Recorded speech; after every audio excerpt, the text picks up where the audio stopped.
Doctor Baba Saheb Ambedkar open university.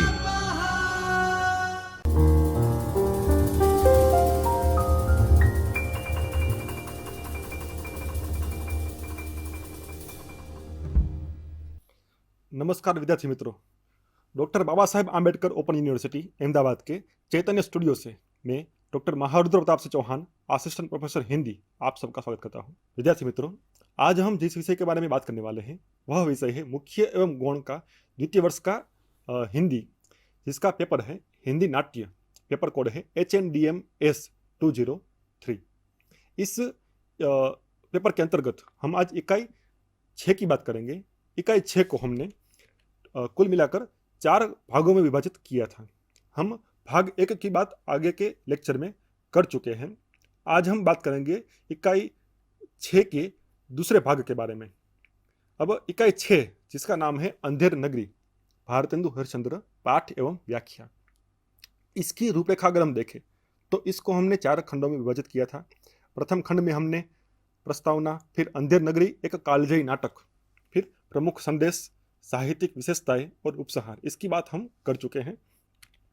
आज हम बात करेंगे रूपरेखा भाग 2 की, जिसमें प्रस्तावना, फिर भारतेंदु हरिश्चंद्र का परिचय, नाटक की भूमिका, कथानक का संक्षिप्त परिचय और उपसंहार, इसकी चर्चा हम करेंगे। और जैसा हमने कहा कि 4 भाग में है, तो तीसरे भाग की रूपरेखा जो है उसमें अंधेर नगरी नाटक के दृश्य देखेंगे। इस नाटक को 4 दृश्यों में विभाजित किया गया है। टोटल इसके 6 दृश्य हैं, लेकिन भाग 3 में हम 4 दृश्य की बात करेंगे और भाग 4 में बाकी जो दृश्य रह गए हैं, दृश्य 5वां और 6वां, उसकी बात करेंगे। फिर मुख्य उद्देश्य और उपसंहार। प्रस्तावना के तौर पर अगर हम बात करें तो हमने अगले लेक्चर में बात की थी कि भारतेंदु हरिश्चंद्र हिंदी साहित्य में आधुनिक काल के जनक हैं और उनकी नाटक की अगर हम बात करें तो उन्होंने बहुत से नाटक लिखे हुए थे। समाज सुधारना के लिए उन्होंने बहुत से नाटक लिखे हुए थे और उन नाटकों में अंधेर नगरी सबसे प्रसिद्ध नाटक माना जाता है और आज भी वह नाटक उतना ही प्रासंगिक है। आज के समय में भी वह उतना ही प्रासंगिक है जब उस समय लिखा गया था। 1881 में यह नाटक लिखा गया था। अब इस के बारे में बात करने से पहले हम लेखक जो है भारतेंदु हरिश्चंद्र, उनका परिचय प्राप्त करेंगे। तो भारतेंदु हरिश्चंद्र जो है, उनका जन्म 9 सितंबर 1850 में हुआ था और 6 जनवरी 1885 में उनका देहांत हो गया था।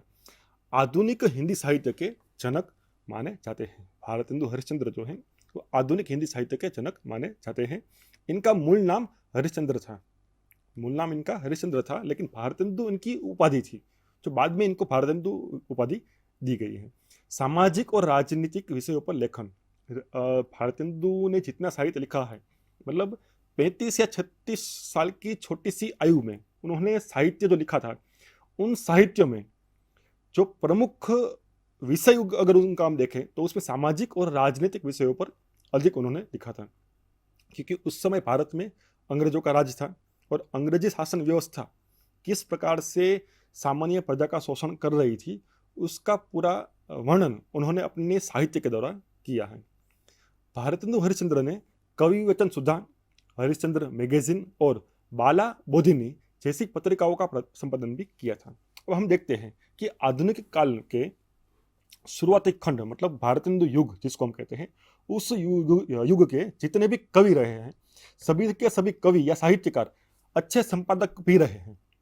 भारतेंदु मंडल के जितने भी साहित्यकार थे, उनके साथ जितने लोग जुड़े हुए थे, लगभग सभी ने अपने तरीके से अलग से एक किसी ना किसी पत्रिका का संपादन किया था। जैसे मान लीजिए कि अंबिका दत्त व्यास हैं, प्रताप नारायण मिश्र हैं, तो ये सारे लोग वैसे थे जिन्होंने अपने तरीके से भी किसी ना किसी पत्रिका का प्रकाशन किया हुआ था। तो भारतेंदु हरिश्चंद्र ने भी जो पत्रिका का प्रकाशन किया था वो इस प्रकार है: कवि वचन सुधा, हरिश्चंद्र मैगजीन और बाला बोधिनी। बाला बोधिनी जो है वो उस समय स्त्रियों के विकास के लिए, स्त्रियों का पक्ष रखने के लिए भारतेंदु हरिश्चंद्र ने शुरू की हुई थी। अब उनकी प्रमुख कृतियों की अगर बात करें तो यह पेपर जो हम पढ़ते हैं वो पूरा का पूरा पेपर नाटक के ऊपर है। तो भारतेंदु हरिश्चंद्र ने तो बहुत सी कृतियाँ लिखी हुई है, नाटक लिखे हैं, निबंध लिखे हैं, काव्य लिखा है। नाटक का अनुवाद भी किया हुआ है। लेकिन अभी हम उनके प्रमुख जो नाट्य कृति है उसकी बात ही करने जा रहे हैं। तो उनके प्रमुख नाटकों की अगर हम बात करें तो वैदिकी हिंसा हिंसा न भवती, सत्य हरिश्चंद्र, ये सारे उनके प्रमुख नाटक हैं। प्रेम जोगिनी, भारत दुर्दशा, श्री चंद्रावली, विश्वस्य विषमौषधम, अंधेर नगरी जिसकी हम अभी चर्चा कर रहे हैं, नील देवी और सती प्रताप।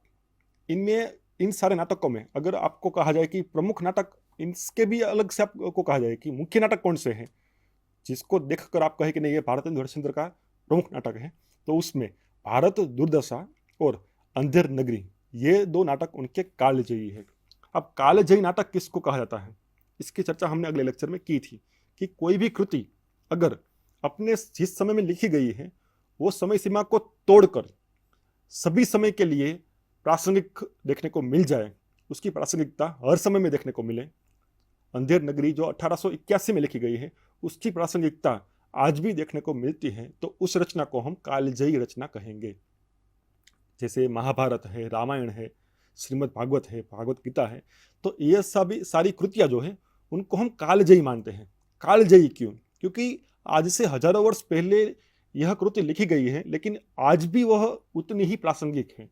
महाभारत की अगर बात करें तो भाई भाई के बीच में लड़ाई उस समय हो रही थी, महायुद्ध हुआ था, तो आज के समय में भी भाई भाई के बीच में ऐसी लड़ाइयाँ होती रहती है, जहाँ हमें कहीं दुर्योधन भी मिलेंगे तो कहीं कर्ण भी मिलेंगे, कहीं युधिष्ठिर भी मिलेंगे, तो आज भी उनके पात्रों की प्रासंगिकता देखने को मिलती है। तो ऐसी रचना उनको हम कहते हैं कालजयी रचनाएं।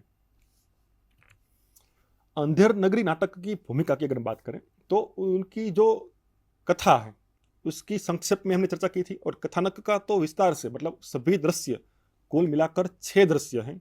6 के 6 दृश्य में हास्य व्यंग्य तरीके से किस प्रकार से बात की गई है वो तो आगे हम बढ़ेंगे ही, लेकिन व्यंग्य के माध्यम से सामाजिक आलोचना इस नाटक के द्वारा की गई है। अन्याय और मूर्ख शासन पर कटाक्ष किया गया है।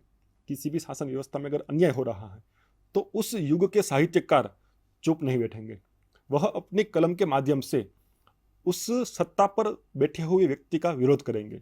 और अगर आपने विरोध नहीं किया, आप इस युग के साहित्यकार हैं और साहित्यकार होते हुए भी वर्तमान समय में अन्याय हो रहा हो और वैसी शासन व्यवस्था का आप पक्ष ले रहे हो, उसके सामने आप आवाज़ नहीं उठा रहे हो, तो आपका साहित्यकार होना बेकार है।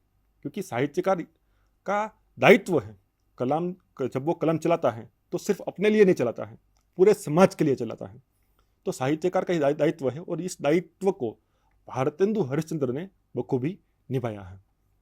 उस समय अंग्रेजों के सामने उन्होंने अपनी कलम चलाई, उस समय उन्होंने पत्रिकाएं निकाली थी।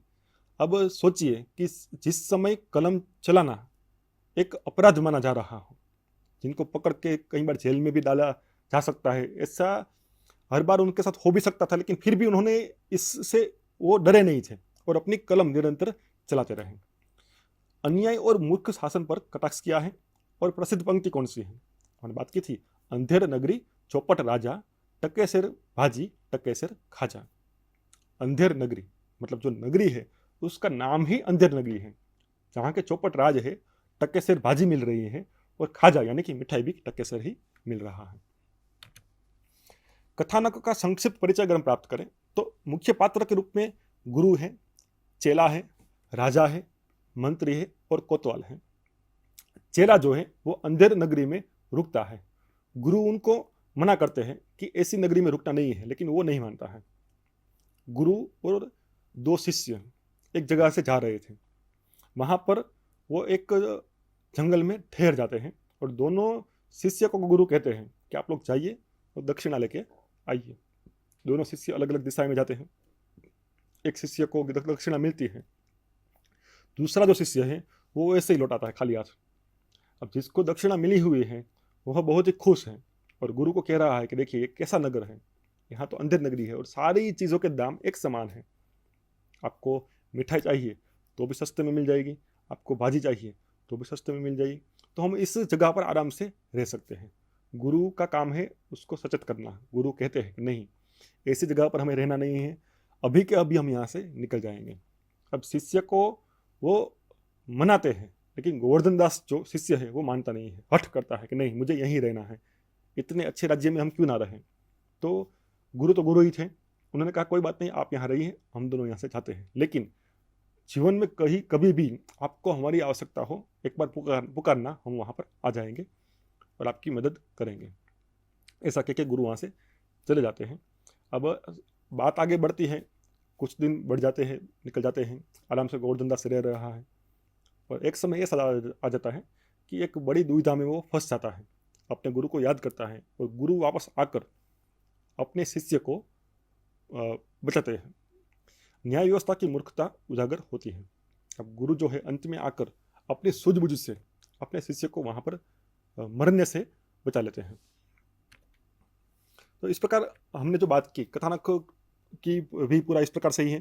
तो जो शिष्य हैं, शिष्य को किस प्रकार से गुरु बचा लेते हैं, उसकी पूरी बात इस इकाई के अंतर्गत की गई है। इस इकाई को जो दृश्य में विभाजित किया गया है, उस दृश्य को जब आप देखेंगे तो एक दृश्य में बाजार का वर्णन किया गया है।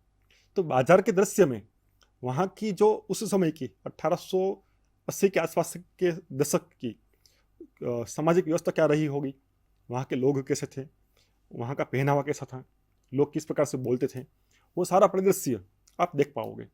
नाटक में पूरा दृश्य आपके सामने सजीव रूप में प्रस्तुत हो जाएगा।